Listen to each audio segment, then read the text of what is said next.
memberikan pencerahan yang baru. Termuliakanlah namamu di dalam firman, dalam nama Yesus Kristus Tuhan.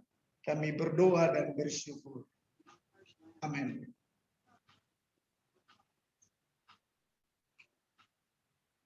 Saya akan membacakan firman Tuhan yang terambil dari 1 Korintus pasal 15 ayat 57 dan 58 yang berbunyi demikian. Tetapi syukur kepada Allah yang telah memberikan kepada kita kemenangan oleh Yesus Kristus Tuhan kita. Karena itu saudara-saudara yang kekasih, berdirilah teguh, jangan goyah, dan giatlah selalu dalam pekerjaan, sebab kamu tahu bahwa dalam persekutuan dengan jeripayamu tidak sia-sia. Hari ini saya mau berbicara tentang kemenangan yang sejati di dalam Tuhan Yesus Kristus. Kemenangan yang sejati di dalam Tuhan Yesus Kristus.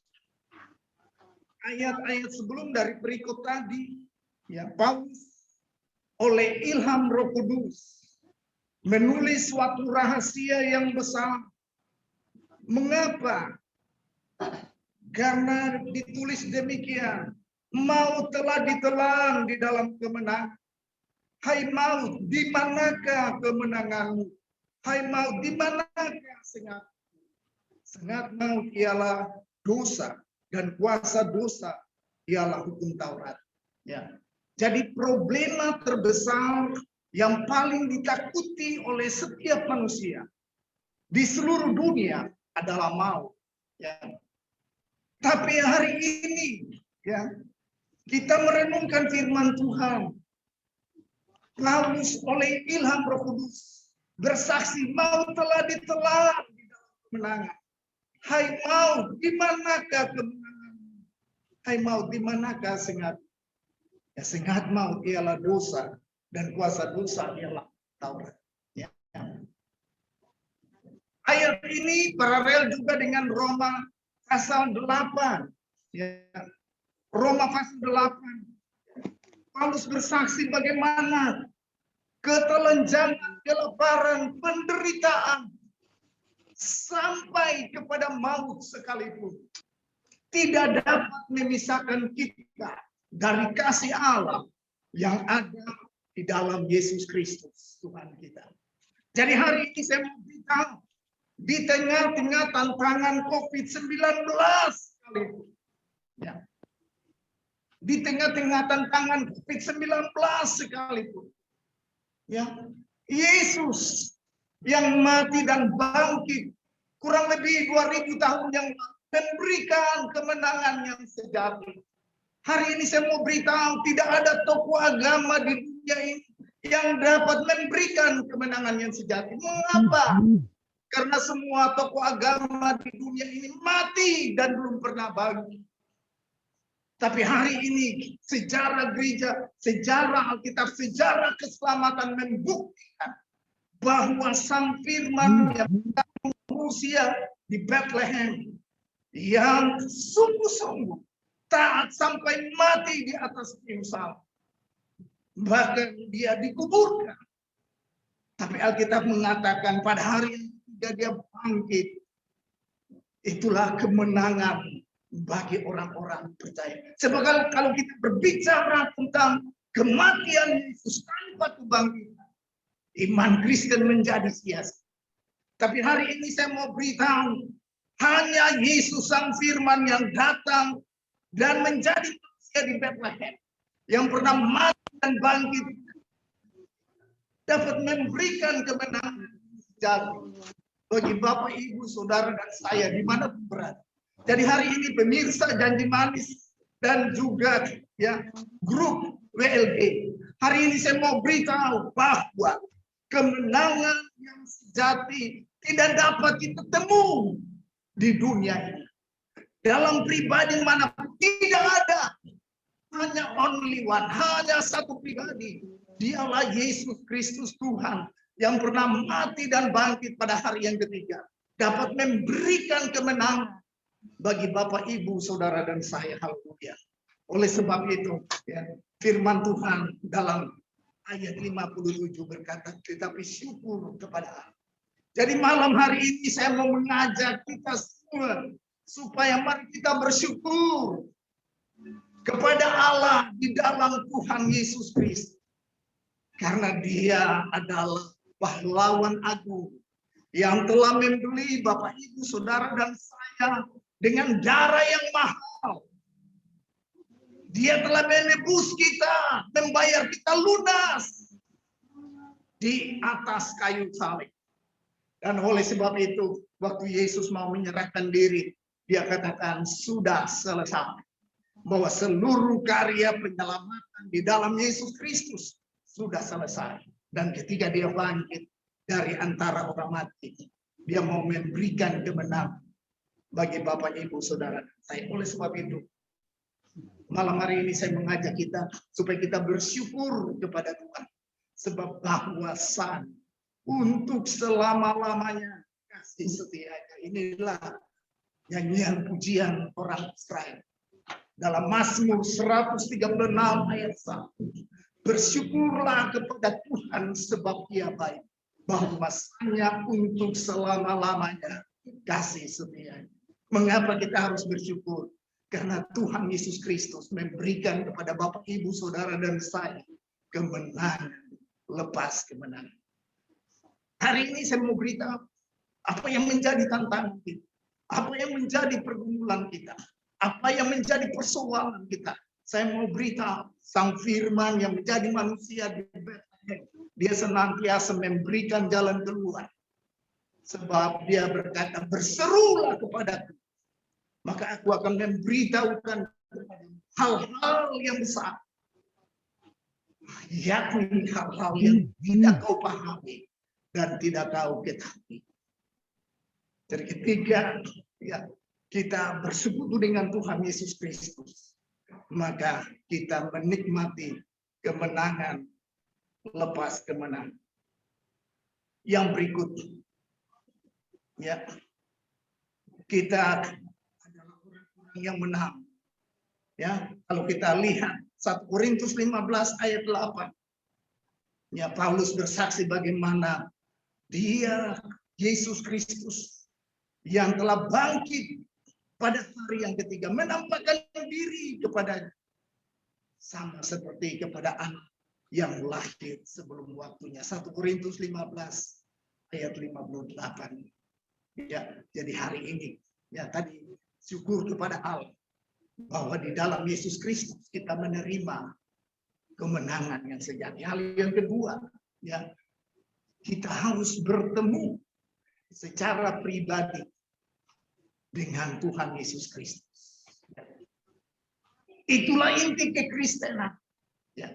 Kekristenan mengajar kita bukan kita tahu, tapi kekristenan mengajar kita supaya kita mengalami Yesus di dalam pusat hidup kita, di dalam pusat batin kita, bahwa Sang Firman kita harus mengundang Dia melalui bus, masuk dan tinggal di dalam hati kita, supaya Firman berkata setiap orang yang menerimanya diberinya kuasa untuk menjadi anak-anak Allah. Haleluya.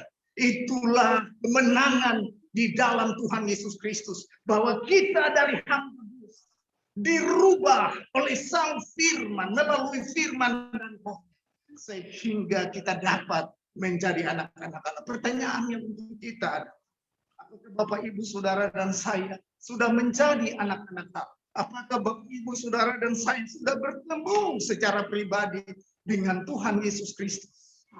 Kalau malam hari ini Bapak, Ibu belum bertemu secara pribadi dengan Tuhan Yesus Kristus, hari ini pastikan malam hari ini bahwa kita harus meninggalkan segala dosa, meninggalkan segala cara-cara hidup kita yang lama, dan kita mau kembali kepada Sang Juru Selamat supaya kita mengalami kemenangan yang sejati.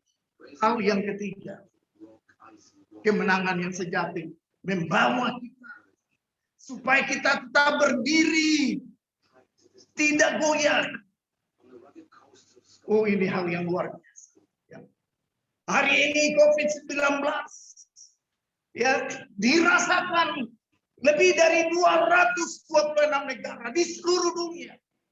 Semua orang hari ini takut mati, tapi hari ini saya mau beritahu bagi orang-orang yang percaya, orang-orang yang menjadi Tuhan Yesus Kristus sebagai satu-satunya juru selamat.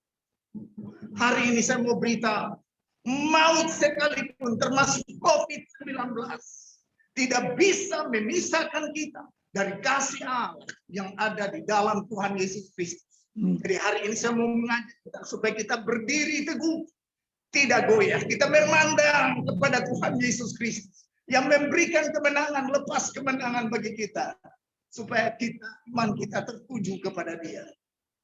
Lalu yang berikut ada responsibility, adalah tanggung jawab kita. Kita harus giat di dalam pekerjaan Tuhan. Haleluya. Hari ini saya mau mengajak kita supaya ketika kita bersekutu dengan Tuhan, kita lebih giat lagi. Kita didorong oleh the Holy Spirit, oleh Roh Kudus, supaya kita senantiasa giat, biar roh kita menyala-nyala, supaya kita mau melayani Tuhan. Sebab firman mengatakan, di dalam persekutuan dengan Tuhan, jeripayamu tidak sia-sia. Saya percaya malam hari ini, Guru Agung Yesus Kristus, Sang Kepala Gereja, Dialah Gembala Agung segala domba. Dia memberikan jaminan kepada Bapak, Ibu, Saudara, dan saya, bahwa di dalam persekutuan dengan Tuhan, jeripaya Bapak, Ibu, Saudara, dan saya tidak sia-sia. Hari ini, apa yang membuat kita seringkali kita terjatuh dalam rutinitas. Malam hari ini firman Tuhan datang supaya kita memperbaharui komitmen kita kepada Tuhan, supaya Dia mau merestorasi kita dengan firman dan rohnya, supaya kita semakin menjadi serupa seperti Tuhan Yesus Kristus. Saya mengajak Yana untuk menyanyikan sebuah pujian, Ku Telah Mati. Biar Bapak Ibu menikmati pujiannya. Sesudah ini saya mau berdoa untuk kita. Ku telah mati dan tinggalkan. Refrain.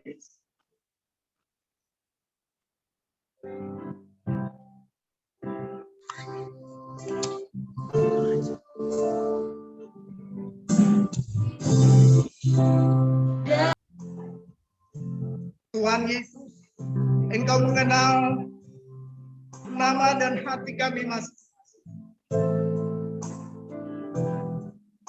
Di tengah tantangan COVID-19, firman-Mu datang. Engkau telah memberikan kemenangan. Karena kuasa dosa dan maut, Engkau telah kalahkan itu melalui kebangkitan pada hari yang kedua. Tolong kami Tuhan, setiap anak-anak dari Sabang sampai Merauke yang mendengarkan firman Tuhan, Engkau jamah mereka dengan kasih setia-Mu. Sebab firman berkata, barang siapa yang datang kepadaku tidak akan kubuang. Haleluya. Terima kasih Sang Kepala Gereja. Terima kasih Gembala Agung segala domba. Karena Engkau senantiasa mengajak kami untuk kembali kepadamu. Engkau mau membaharui kami setiap saat, supaya kami menjadi serupa seperti Tuhan Yesus Kristus. Terima kasih bahwa di dalam Engkau kami menerima kasih karunia, lepas kasih karunia. Terima kasih. Itulah pengampunan di dalam Tuhan Yesus Kristus yang tidak ada taruh. Roh Kudus meteraikan firman Tuhan ini dalam hati kami masing-masing. Kiranya firman ini bertumbuh, berakar, dan berbuah untuk hormat dan kemuliaan bagi nama-Mu. Dalam nama Yesus Kristus Tuhan, kami berdoa dan bersyukur. Amin.